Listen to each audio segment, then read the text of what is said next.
Hello, welcome to The Print, and I am Amna Begum Ansari. Once upon a time, Ashoka University carried the reputation of being India's private JNU, a place that promised space for dissent, critical thinking, and courage in academia. But today, that image is quietly fading. The university is under fire for its silence and subtle distancing from Professor Ali Khan after his arrest. A letter by one of Ashoka's founder, now widely circulated among students and alumni, tries to explain why the institution didn't stand by its employee. The letter frames activism and liberal arts as separate spheres, as though you can study power without ever challenging it. It shrinks the idea of academic freedom down to just peer-reviewed paper and classroom lectures. Anything beyond that, like writing an opinion pieces or speaking up in a public, is conveniently dismissed as a personal indulgence, not protected expression. In it, founder says that any public outcry about a political opinion an academic may express on social media is not an attack on academic freedom, but anyone with a basic understanding of academic freedom can tell you that in democratic societies, it includes the right to engage in public debate, especially on a matter of public concern. Academic freedom isn't just about what happens inside the ivory tower, it's about the right to ask hard questions in public. But the heart of the letter isn't really about academic freedom or institutional silence, it's about money. One line in a particularly has lingered in the mind of many who read it. Try running this place without us, then you will know the value of money. आटे दाल का भाव पता चल जाएगा. One can critique him say that everything is not about the money and he is reducing everything to the funds and donors. But if we are honest, don't we as a society believe this too? That money talks, and when it does, everyone else should listen. Whether it's university, everyday's life, or even friendship, don't we all know what happens when funding walks out of the room?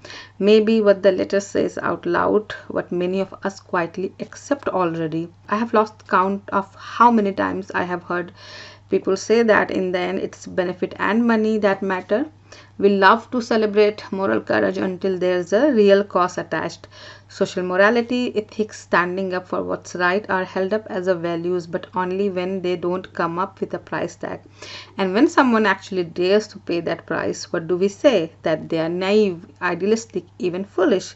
Isn't that the same thread running through this argument? The idea that principles are fine as long as they don't disturb the comfort of those holding the posting string.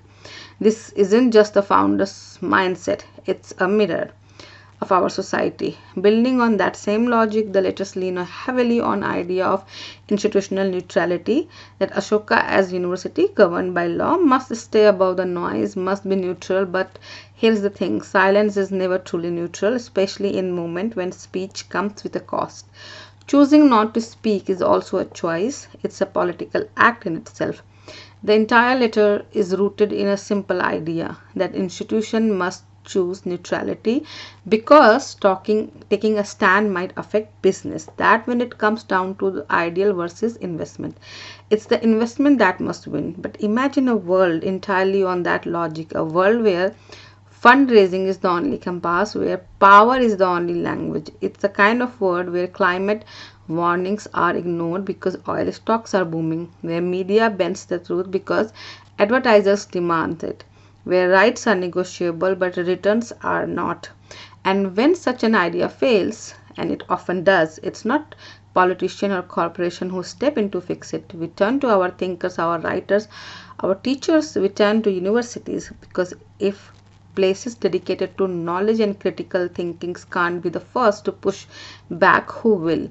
In the end, what we are hearing is this: a founder, an elite, powerful, and influential member of society saying that people with means have no responsibility to uphold values or ethics if it comes at a cost. That somehow money and morality exist on two separate tracks. That being fund oriented gives you the license to completely disengage from the social discourse. But does it really? Even the businesses, especially those with power and reach, are increasingly being held accountable for their social footprint, from climate responsibility to workplace ethics. We now expect corporation to stand for more than just bottom lines. So when the founder compares a university to a commercial venture, the question isn't just offensive, it's illogical. When did businesses lose their social obligation? What makes a university more than just a collection of building and course is its courage to ask difficult questions and stand by those who do. If even these spaces retreat into the safety and neutrality and hide behind the wall of funding, what hopes do we have left for the rest of society?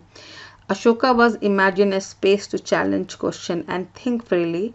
If that imagination folds the moment it tasted, then maybe the real crisis isn't just academic freedom, but of conviction.